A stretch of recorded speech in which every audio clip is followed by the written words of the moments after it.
Hello. Hello, hello. Now that I have your attention, welcome to episode 2 of season 5 of Just a Breezy Chat. My name is Breezy, and this is the podcast on my YouTube to Breezyville.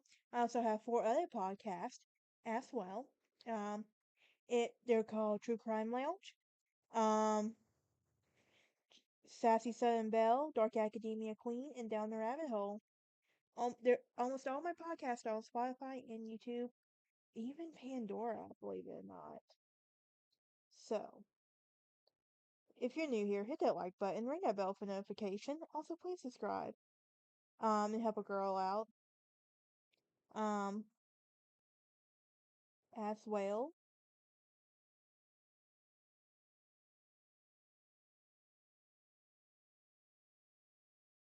So, today we're gonna be talking about the dreaded good girl. I hate that word. I can't help it. But it's a sad thing that is so true in everything else. But the dreaded good girl. What is this? What is the dreaded good girl? Well, good girl syndrome. Um, it's basically like is also known as good girl trauma as well. It is a collection of traits that can cause harm when taken to extremes, and it's rooted in society's expectation on how women should behave and can stem from childhood trauma. And everything. Like, oh my gosh.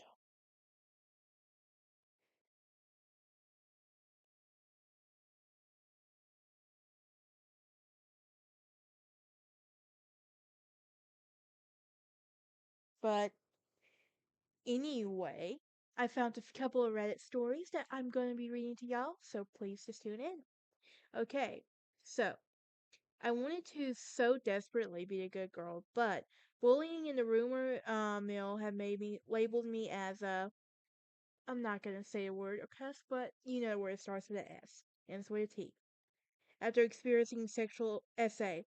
And I wrestled for years with the idea that I truly had no control over my reputation, and to be honest, still do. And I've realized that the only thing I have control over is my actions and the things I wasn't really doing anyone else a favor by being what I thought they wanted. Um, so a breaking point was just letting myself cry. And I'm deeply sensitive and I come to a hard time but in not letting the tears come up. And I majored in engineering and on more than an occasion the tears have come up and when I'm talking to a professor and on one occasion I had tried so hard to get the professor to help me or something and he was being so condescending. Of course, he would feel uncomfortable once the tears started, and I felt bad about it. But I didn't realize that I needed in that moment and how much power came along with myself. Um, about being about that. But I realized in that moment that I need and have so much power by that came in allowing myself and what I need just to let it happen. If he didn't want me crying in his office, he could have explained things better and been kinder. Ultimately, he did apologize, and he spoke to me and worked with me to make sure I understood. So, often sensitivity is weaponized as part of the good girl trauma, and being able to reclaim that has helped me stand for myself and still express my needs. And I'm still learning, but I also could not have survived my engineering career by far by abandoning this part of myself. Um, also, um, years of riding the bus taught me contrary to what I was raised to believe, being the good girl was not going to protect me, and sometimes life is like a city bus. Another story is good girl syndrome isn't a role or reputation, but a way you're controlled. It's where you are unable to speak up for yourself because you might be upset or offend someone. It's watching someone do something to you that you don't want, but don't or can't stop. Then, because you need to be good, you worry so much about coming off as rude that you do not say anything at all. It's actually contributed to a lot of not being able to show emotions. I learned how to put a face on, and I was 12 years old because my parents were going through a hard lot, and I couldn't do anything that made me add to their worries. I spent the last 7 years learning to cry again. 7 years I could only cry with everyone else agreed was sad, like a pet passing away. I spent a lot of time crying now, and it's bittersweet because I don't want to be sad, but at least I can let myself be sad. But okay. But what is some signs of good girl trauma? Perfectionism is one of them, and this is being all things that people is impossible, but that doesn't stop many of us from trying. I literally struggle with trying to be perfect, and I'm accepting the fact that you don't have to be perfect all the time. As much as I was taught and conditioned I had to be, or I would get yelled at or anything like that, I was taught to be the good girl. I hate the good girl label. I really do. But perfectionist, it's not all bad. It is having high expectations for yourself and a strong sense of direction and discipline. The problems come when you base your sense of self worth on the accomplishment, or if you're dealing with good girl syndrome on how people perceive you. And being perfect can be a way of insulting yourself from criticism of judgment of others. See, I never watch my podcast episodes. I'm very critical on that. So, like, I don't know. Like, I go back and I watch episodes like, oh, I could have said that better or what. But I'm learning that sometimes being perfect isn't always what needs to happen. It's like I tell my brother, like, it's the little imperfections that make that lead to perfection. So, but another sign is people pleasing, and this is another common manifestation of the good girl syndrome.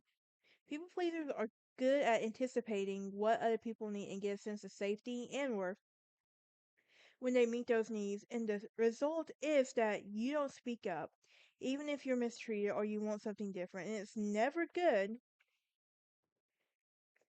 Um, it's never a good thing to feel like you're only valuable if you're useful to others, but it's especially negative for people with good girl syndrome. We often fixate on fulfilling needs and that are big and unattainable, like being the ideal partner, the perfect parent, or the best parent, and never inconveniencing anyone um with their needs on their own. Another one is something I took me a long time is that to realize I need to quit doing it, and that's putting other people first. And this is like have it's self abnegation. Have you heard of this term? This basically means sacrificing or denying who you are to another person. And if you're struggling with this, you're probably got it down to an art.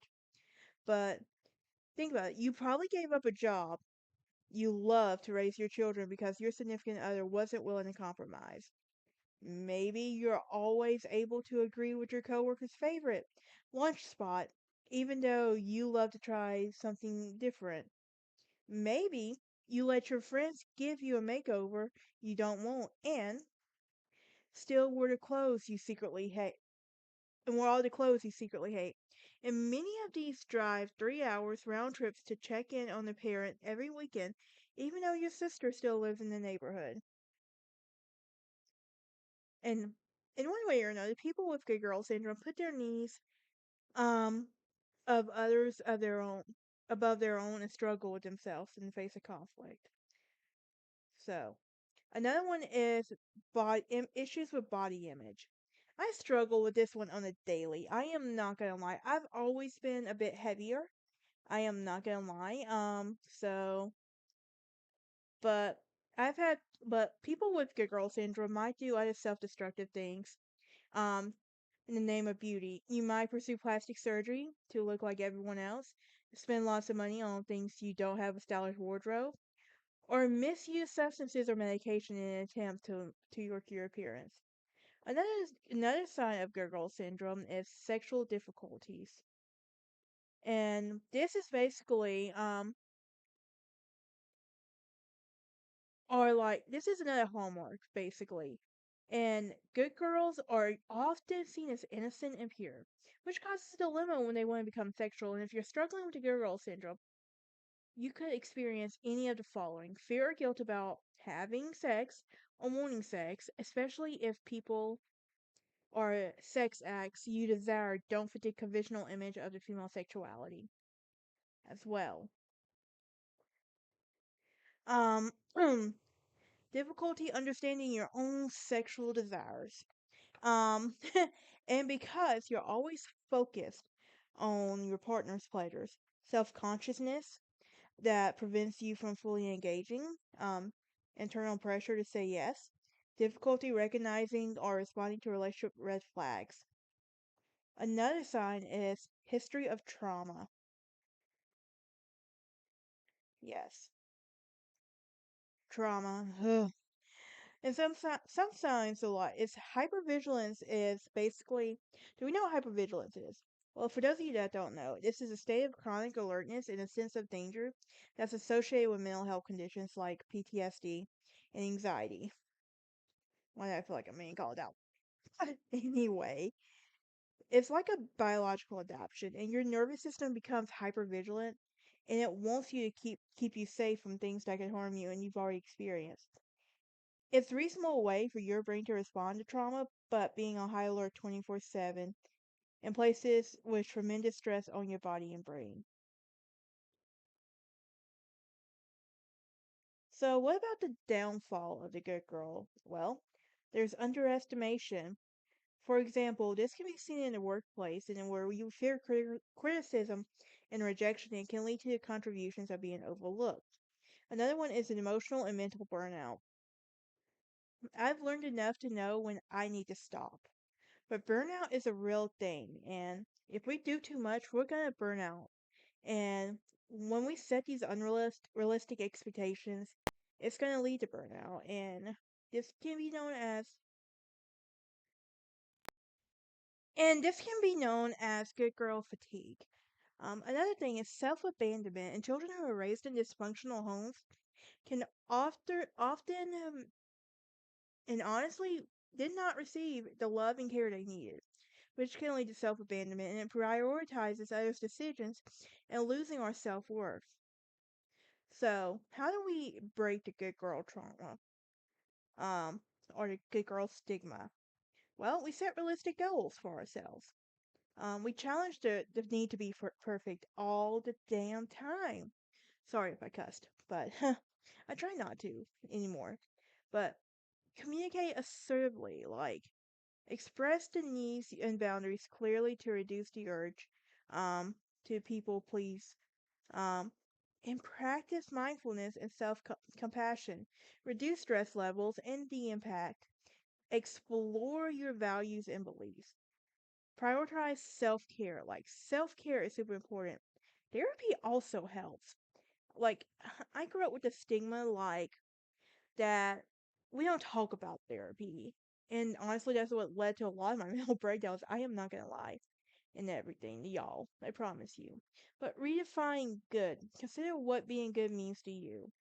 Um, and I want to give y'all a quote.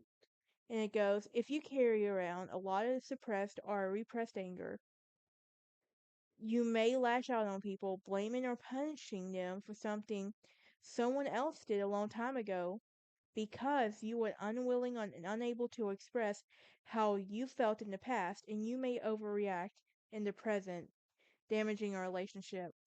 This is really hard, and for the longest time, I really hated being called the good girl. Like, I always think that the good girl is just something that it's okay not to be the good girl. Like, and some parents like they lay it on us as an expectation. That's the sad part right there. And I know some people's gonna argue with me that, well, we want a good girl. We want you to be a perfect little angel. You don't have to be perfect all the time. And that's something I'm learning to this very day. And there's some things like I'm very like I want to be perfect, and some things I just give up on being perfect. But I'm like, I accept my imperfections. I accept the fact that I'm stubborn. I accept the fact that I get sassy. Not gonna lie to you. Um, I also accept the fact that I can go a little bit too far, but I apologize for it. I'm apologetically imperfectly imperfect. Am I a good girl? I was raised to be a good girl. I literally went through that rebellious period. You know that how some kids go through a rebellious period in high school? I didn't get that. I had to go through that rebellious period after I left home and everything. But yeah. But what is some of your good girl experiences, and do you like I feel like this is a term that I know we shouldn't dread, but I hate the word due to so much trauma it has caused me. Like, I had to be the good girl. I had to do what was told, or I was going to get in trouble. I was scared that I was going to get abused or yelled at, and I didn't want to get yelled at. I've seen what happens when you fight back, and I was like, no. But yeah. Alright, guys. That is it for this episode. Join me next time, and we're going to talk about the quarter life crisis. And that's right. You know the song. I'm not gonna sing it because I'm not gonna spare your ears, but I'll see y'all next time.